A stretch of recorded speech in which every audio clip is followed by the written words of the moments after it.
నిజంగా అసలు తెలంగాణ బిడ్డగా నా కన్న తండ్రికి నేను రాజకీయంలోకి వచ్చినప్పటికీ కూడా ఇంకా రాజకీయం వల్లనేనేమో అని అనిపిస్తుంది మా నాన్నకి జరిగింది అని.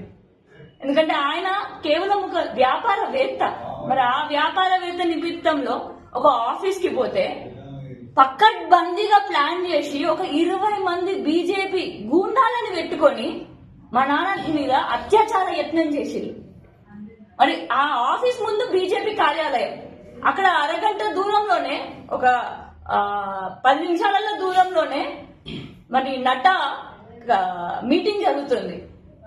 మరి మా నాన్నని ఎంత కొడితే మొత్తం నోట్ల నుంచి రక్తం కక్కుకొని డ్రెస్ మొత్తం కూడా రక్తంతో నిండిపోయి ఉంటుంది. ఆలోచించండి. మరి ఆ రక్తం షర్ట్ కూడా మార్చిన తర్వాత కొత్త షర్ట్ వేసి పంపిస్తే కూడా ఇట్లా ఇంత రక్తం వచ్చింది. క్లీన్ చేసి బయటకి ఏమి జరగనట్టుగా కొత్త షర్ట్ వేసి పంపిస్తే కూడా ఈ విధంగా రక్తం అంటిందనంటే వాళ్ళు ఎట్లా కొట్టిలో అర్థం చేసుకోవచ్చు. కానీ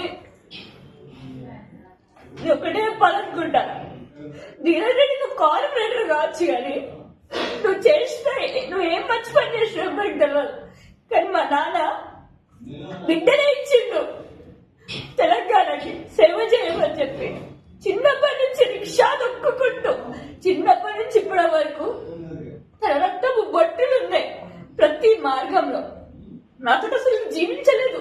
6 నెలలకు ఒకసారి ఇంటికి వచ్చేటోడు. అంత కష్టపడాలి మా బిడ్డలు అంత స్థాయిలో చూడాలి అని చెప్పేసి అంత కష్టపడి రూపాయి పోగు చేసుకుని 50 లక్షల రూపాయలతోటి సొంత గ్రామానికి జిల్లా పరిషత్ హై స్కూల్ కూడా కట్టించింది. నేను దాని పేరు కూడా దాసరి పద్మావతి జిల్లా పరిషత్ హై స్కూల్. అట్లాంటి కార్యక్రమాలు ఎంతో మందికి విద్యను అందించి ఎంతో మంది విదేశాలకు పంపించి ఎంతో సేవ చేసి ఉద్యోగాలు ఇచ్చిన వ్యక్తి నేడు. అట్లాంటిది అసలు నీ చెయ్యి పడ్డది ఒకరు కొట్టిల్లు అని అంటే నేను భరించలేకపోతుంది.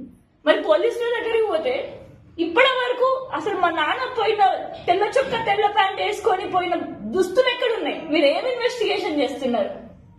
చట్టం నమ్మి మేము అనుకుంటే నేడు ఆ చట్టాన్ని ఉపయోగించకుండా చట్టరీత్యంగా మీరు నడుచుకోకుండా మరి పోలీసులే బీజేపీకి కొమ్ము కాస్తే మేము ఏడికి పోవాలి?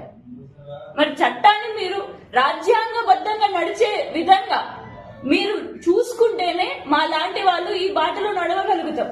కానీ మీరు చట్ట విరుద్ధంగా నడిస్తే మాత్రం మేమే చట్టాన్ని చేతిలో తీసుకుంటాం. బరాబర్ తీసుకుంటా.